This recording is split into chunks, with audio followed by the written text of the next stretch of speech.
2019, the 30th, yes, the 30th birthday of Samsara, I thought, why not do a little homage to it by reviewing the Eau de Parfum.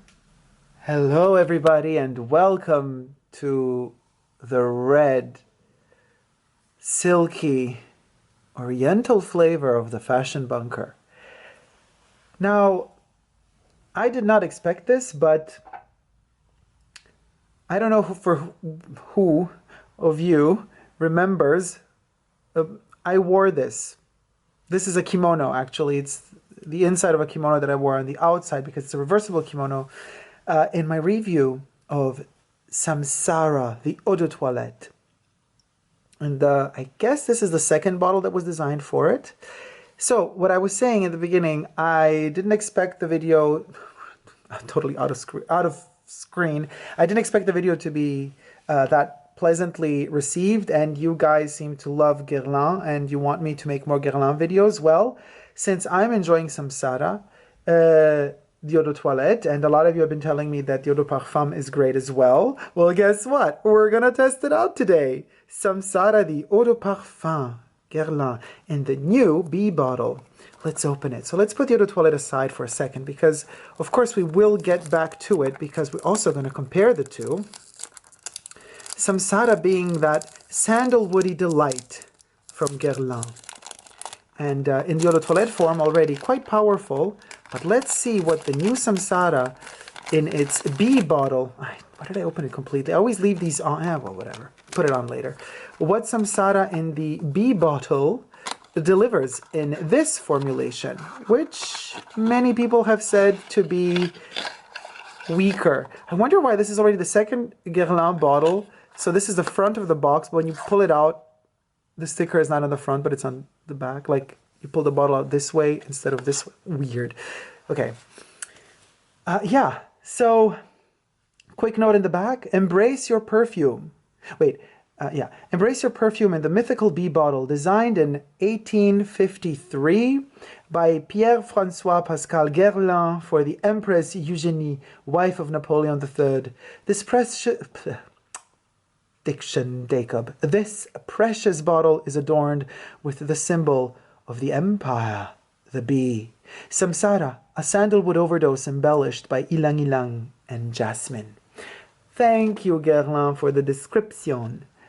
For those of you who watch my channel, you've already seen my review of Guerlain's L'Instant. There you go. If you haven't seen it, go check it out now because it's a lengthy review, but very interesting first impressions. And now that I've been wearing it a couple of days, I can tell you that I'm loving it more and more, and I'm wearing it a lot. Surprisingly, more than I thought I would. You can go and check out that video where, well, see the video. There's a lot to be said. But the amber is getting to me. So that's just a quick note. The amber is really getting to me in this one, together with the Lily of the Valley. But check out the review. Link in the description box down below. Okay, but back to Samsara. Let's spray it on immediately. What I'm going to do is I'm going to spray the Eau de Parfum here, and we're going to have the Eau de Toilette here. Okay? So... let's do 3 spritzes. Why not? You know what I mean? If we're going there, we're going there all the way. There. Aldehydes. I personally... Oh, it's very Chanel-ish. Why is she always running away? Why do you want to go up there? Stay here, Sammy. That's my nickname for Samsara, by the way. Okay. So... the Eau de Parfum, by the way, lists the same ingredients as the Eau de Toilette. Let's see a bit more details about it. So the Guerlain fragrance, created by Jean-Paul Guerlain in 1989, sensual, sophisticated, woodsy fragrance, suitable for romantic dates as well as for daily use. The top notes are juicy and fresh, bergamot, lemon, ylang ylang, peach, and green notes. The heart is blooming in opulent flowers, elegant jasmine, cold woodsy iris, luscious narcissus, violet, and delicate rose. The base is composed of sandalwood, vanilla, tonka bean, amber, and musk. Now, to have ylang ylang in the top notes is It's something. Let me just check if they state, no, they don't give us any on the packaging, any percentage of alcohol as opposed to water or whatever, so that I could compare it to the Eau de Toilette. But oh my gosh, it is so powerful. I mean, it's chemical, you know. For those of you who just tune in for the first time and see my videos, that's why I repeat certain concepts. But I'm sorry for those of you who watch all my videos and you kind of hear me say the same thing over and over and over again. I just got to bear in mind that some people just tune in for the first time. So just to be fair to everyone, I do repeat certain basic concepts all the time. And one of those basic concepts being that fragrances nowadays are mostly synthetic, you know, for the most part. There are exceptions, but mostly when fragrances are natural, their lasting power is not as strong, and most of them are synthetic, especially mass-produced ones. Okay, so there's a lot of synthetic elements here. The fact that we have ylang ylang in the top notes is just mesmerizing. It is a powerful, it's not cloying, but ylang ylang has a sticky quality to it. You know, in Chanel perfumes, ylang ylang is usually in the mid notes, rarely in the base notes, mostly in the mid notes, and it's covered up by other ingredients. Here, the ylang ylang shines at the top. It's like a sparkly aldehyde of sorts. It's not an aldehyde, obviously, but it sparkles as if it were one. And I mean, all of the green notes that we have with it, you know, the lemon, the bergamot, and just in general, the green notes listed are there, but not as much as I would say is the peach mixed with the ylang ylang. Now, the peach with the ylang ylang, what can I say? It's just, oh gosh. It's just that good, really. And we're just in the opening notes, and it's makeup-y as well, but not a dry makeup. It's more like a very luscious, sticky but not cloying. How can that be? Well, ylang ylang has like it makes your mouth water type of. It makes you want to.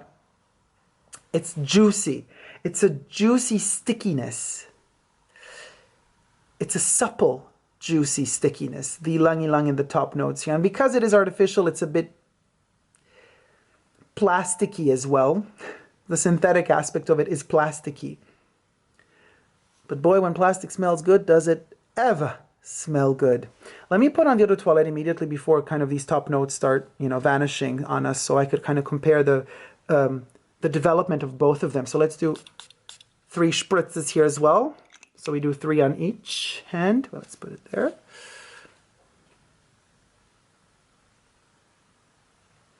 The Eau de Toilette is more alcoholic. It's an etylic. It's an etylic version. Obviously, this is also a reformulated version. This is also not the original formula, but it is one step underneath this one in terms of formulation degrees. So,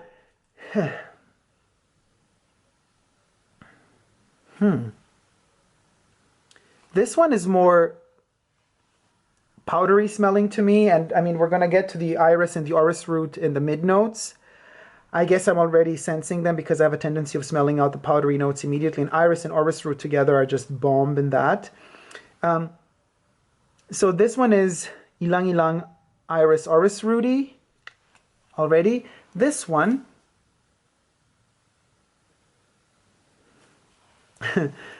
this one is developing in a more late 80s, early 90s way. It has something a bit more pungent, a bit more concrete, if you may. This one is softer. You feel like the essential oils or whatever they did use in here, that they are more,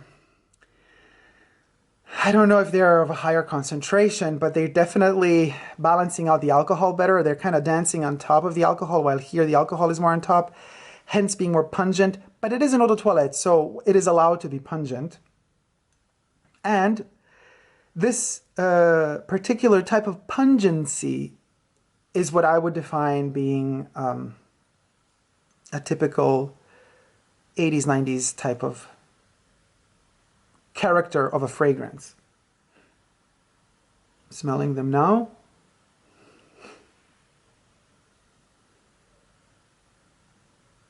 I mean, they're super similar. They're almost the same. I mean, there's not much to say in terms of difference. I mean, maybe by the time this formulation came across, they watered it down further, even more. So hence, the eau de parfum of today is the eau de toilette of yesterday. Put that on a t-shirt. Copyright Super Dacob. The eau de parfum of today is the eau de toilette of yesterday. Only the fragrance geeks like us know what that means. Great. Another nerdism for you. But, I mean, it truly is that way. Now, of course, they're both in their opening notes now, so they're both very intense. They both have the same notes listed. If I do check what, in general, people consider to be the most fragrant of the ingredients smelled out, in this case, everybody lists sandalwood and on second spot, ylang ylang. Here we have the same, sandalwood and ylang ylang on second place, except here we got vanilla in third position, and here we get the iris in the third position. So what are the mid notes? The mid notes are iris, for both of them, violet, orris root, jasmine, rose, and we have narcissus. And then both of them in the base notes list musks, well, musk, amber, tonka bean, vanilla. Then we got sandalwood, of course, and then we have a second entry, iris, yet again. And I repeat, iris being present in both eau de toilette 2 times, as well as in the eau de parfum, present 2 times, both in the mid notes as well as in the base notes.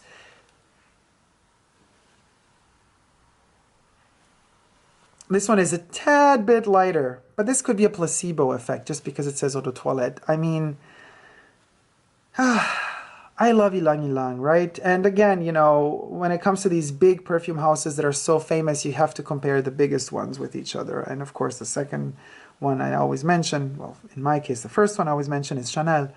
Chanel is to me king when it comes to ylang ylang. Guerlain is king when it comes to vanilla. I am very pleasantly surprised with their amber in Listan, but when it comes to Guerlain, for me, Guerlain is master of vanilla, and Chanel is master of ylang ylang and the May Rose. So this ylang ylang is not as good as the ylang ylang we smell out in Chanel number 5, when it kicks in, mind you, but it's still really delicious. And I just love, love, love how Guerlain manages to tickle out that vanilla. It's always a classic Guerlain vanilla, but it smells slightly different in every composition. And in fact, already now I'm starting to smell out the differences because of the vanilla mixing with the iris and the orris root in these two here. Here, in the eau de toilette, the vanilla is more tamed, but not by the iris or the orris root. I would rather say more by the rose and also by the jasmine. Yeah, I would say more rose and jasmine. Here, it's vanilla with iris and orris root. This one is turning more powdery. This one is turning more rosy. Both screaming sandalwood, but this one being, you know what? This is the thing. What a lot of people, and again, this is another one of those concepts I repeat a lot. First of all, perfumes are genderless. Don't ask me if this is for men or for women. It's for the type of skin that you have. It's for your hormonal balance. It could fit you or not fit you. Doesn't matter your gender.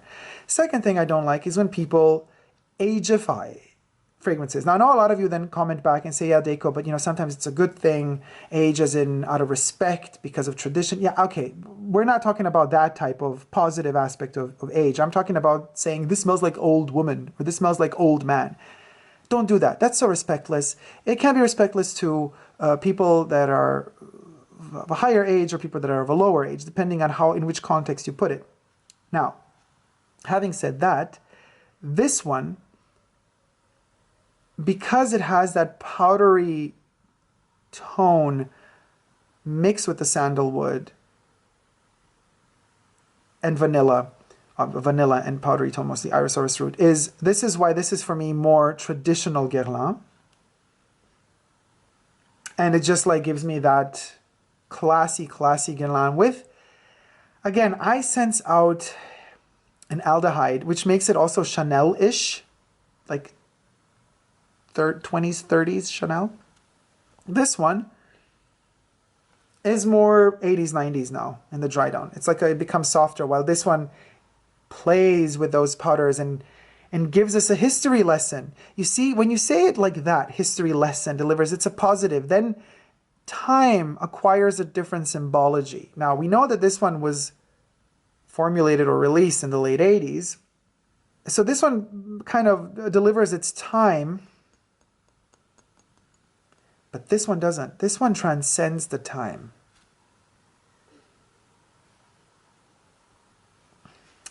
I wish I could have smelled here now for you. I don't have it. The first formulation of Samsara. I wonder how the eau de parfum and the eau de toilette were in the late 80s.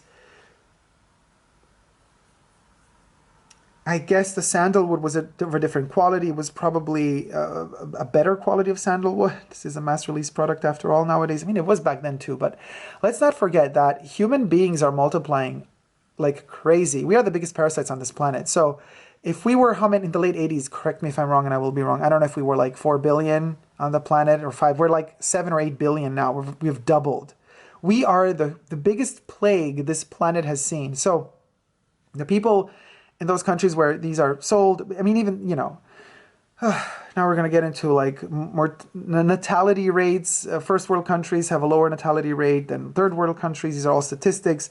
But anyway, still, there are more and more people purchasing these products. That's the end of the day. That's what is happening. And more of these are produced. Hence, the quality can just go lower because there's just not so many raw materials to go around anymore. And so, you know, these perfumers have to find alternative ways to substitute certain ingredients that are becoming rare or from endangered species into synthetics. So in a way, it has its pros as well. You want to preserve the environment from a certain point of view, even though with perfumery, it's kind of hard to preserve. This is a pure chemical substance, but we love the smell. It makes us dream, right? So getting back to just the more ignorant aspect of perfumes, if you may, and this is just us very egotistically desiring a good smell for ourselves without thinking a lot about the environment. Unfortunately, that's what it is at the end of the day.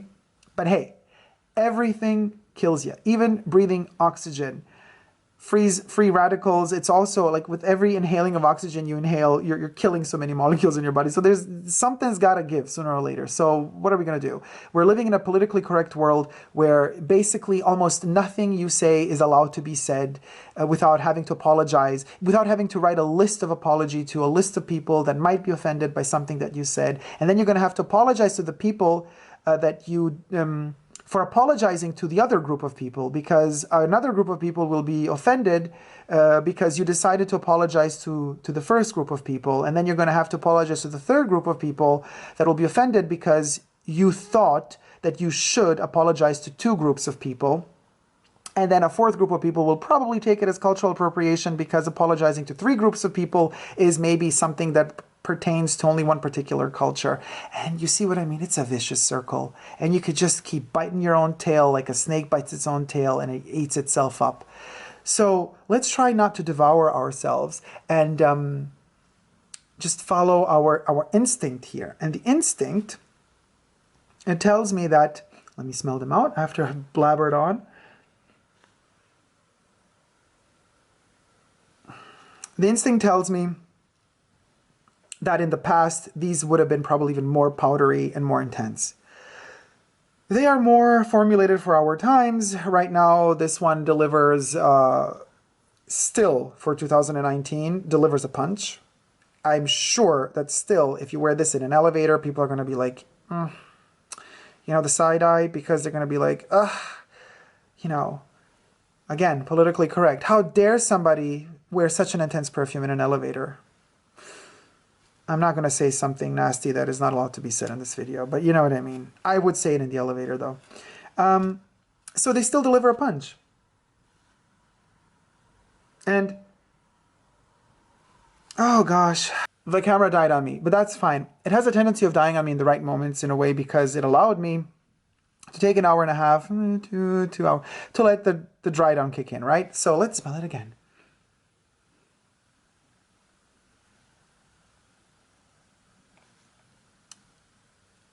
They're slightly different. This one is more intense than this one. We sprayed this one 3 times, this one 3 times.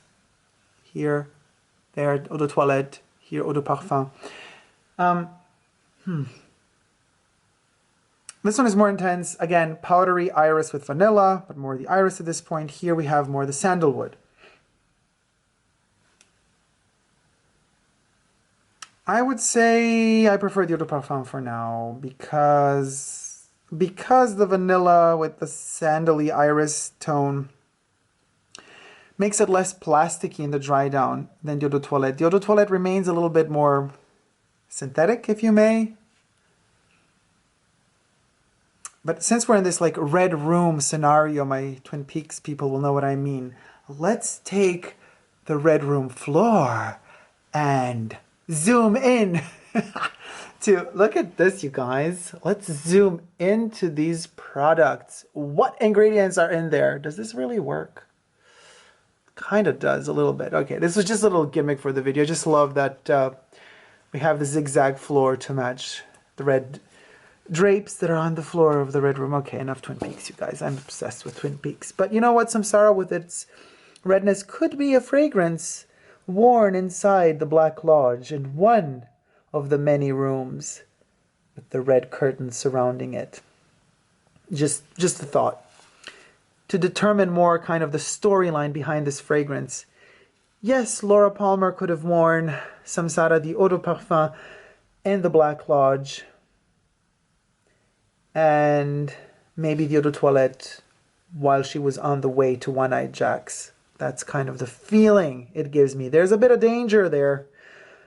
There's a bit of danger there. The sandalwood does give the illusion of danger anyway, because it's a mystical tree, if you may.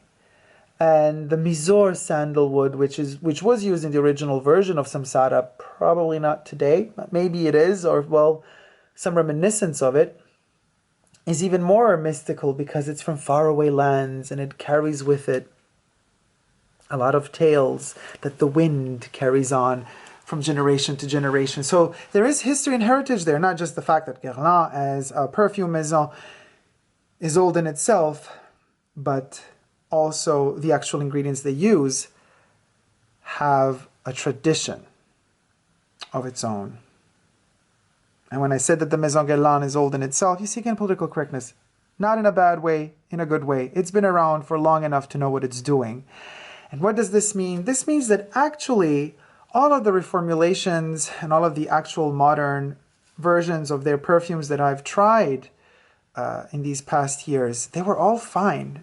I haven't really noticed Guerlain butchering a perfume to a degree where, in the worst case scenario, remember when I did a quick review of Fendi's first fragrance, Fendi, today's version of it? Oh my God, treacherous. It was torture to smell.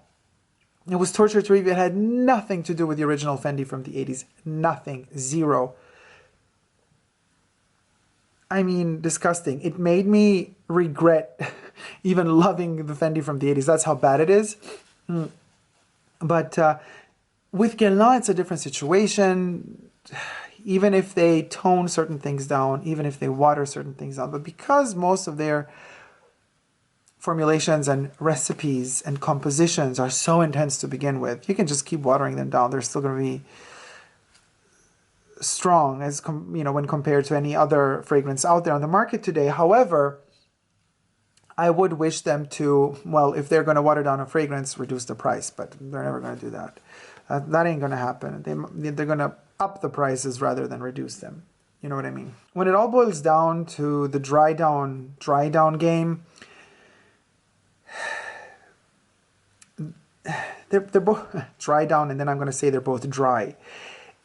Yes, they are both dry, but this one is more oily, more wet, if you want. And this one is really dry.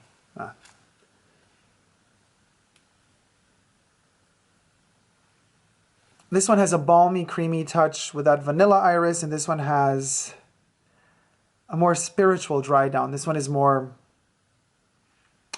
it cuts more, it's dry. It goes back to the beginning where, as I said, it cuts in a way, more pungent, more alcoholic. I'm not saying that the alcohol is returning now. No, usually alcohol is the first thing that evaporates, obviously.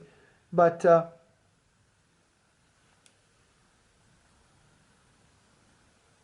yeah, it's not creamy at all, you know. This one dries down to dust.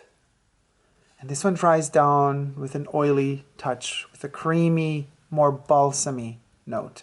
And I think that's basically what you're balancing with here. But you know what? Usually the eau de toilettes are more sophisticated than the eau de parfums when it comes to wearability. They're a bit more cold-hearted. They have that dryness in their spirit. That's why I love eau de toilettes. Eau de parfums have more of a warmth. They're like a delicate, sometimes even in some cases with some perfumes, not in Guerlain's case, shy jump towards the pure perfume concentration concept.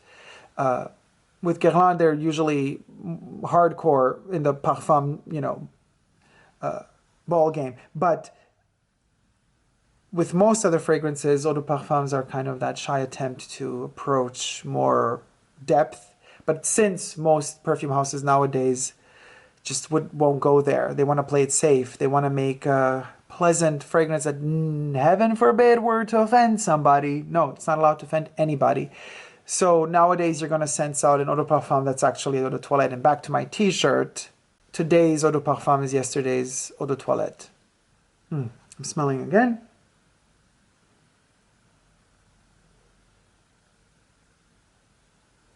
But they are very similar. I mean, honestly.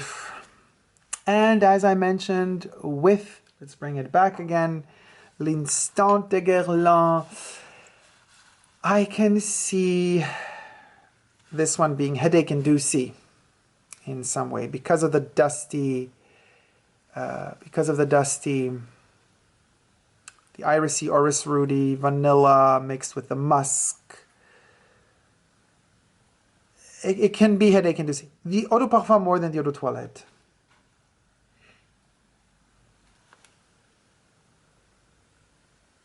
You know.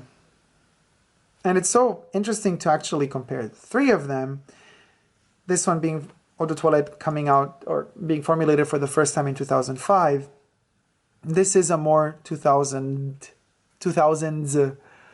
fragrance. It smells more like its times in the opening notes. In the dry down, it becomes more timeless. But these two are a bit more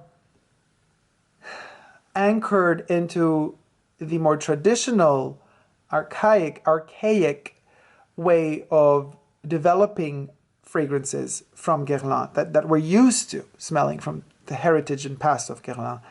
This is kind of the past reinterpreted for the 2000s, you know, and then as we progress, every decade has its own symbology. Every decade has its own olfactive dictionary. Every decade has its own olfactive preferences and also its olfactive moral. And this is what brings me to the point where, and why, I understand why at the end of the day Guerlain is trying to water down these fragrances, not just to save some money maybe here and there on some ingredients, but also because they're desperately trying to make their fragrances acceptable for the olfactive moral of today, which is bland.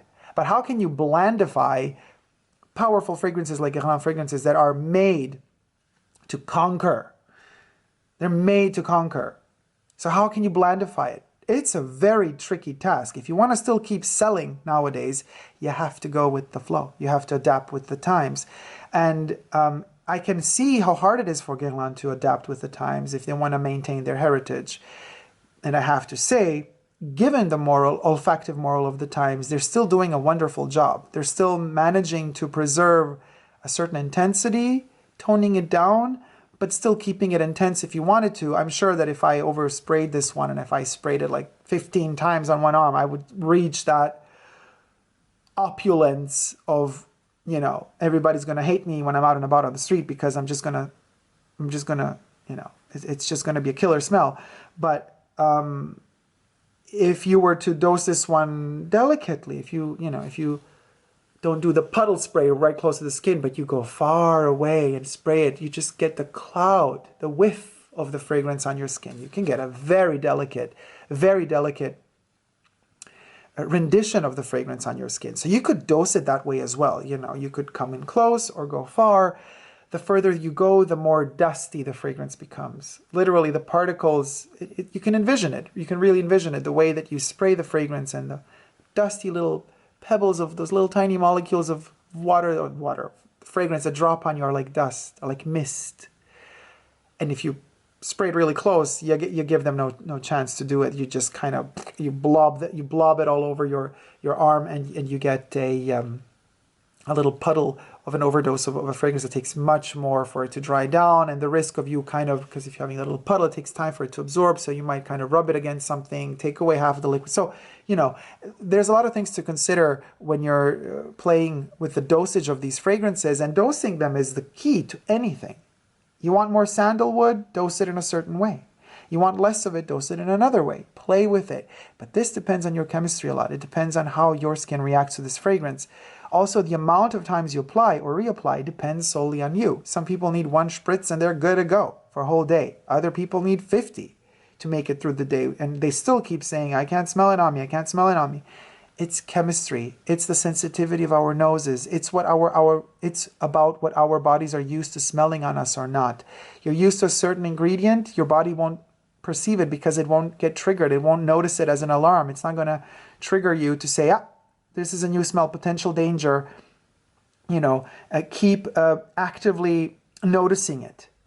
Your body's going to stop actively noticing it once it doesn't deem it dangerous anymore. That's basically kind of the gist of the story, why if we are over wearing one perfume for a long period of time, our body gets so used to it, it doesn't get triggered, it doesn't consider it hazardous, dangerous, or poisonous anymore, so hence you start noticing it, sensing it less on you. One of the tricks to see if in fact the perfume is not smelling anymore is to ask people around you, people that you know, people that you trust also. They're not strangers on the street. Unless you don't want to flirt in a strange way, but that could be sick. I don't know. It all brings its pros and cons. But asking a person, hey, do you smell it on me? And if they say, yes, of course, oh my gosh, it's so intense. Then you go, oh, okay. So I'm just starting to my body is starting to take for granted that the perfume is there.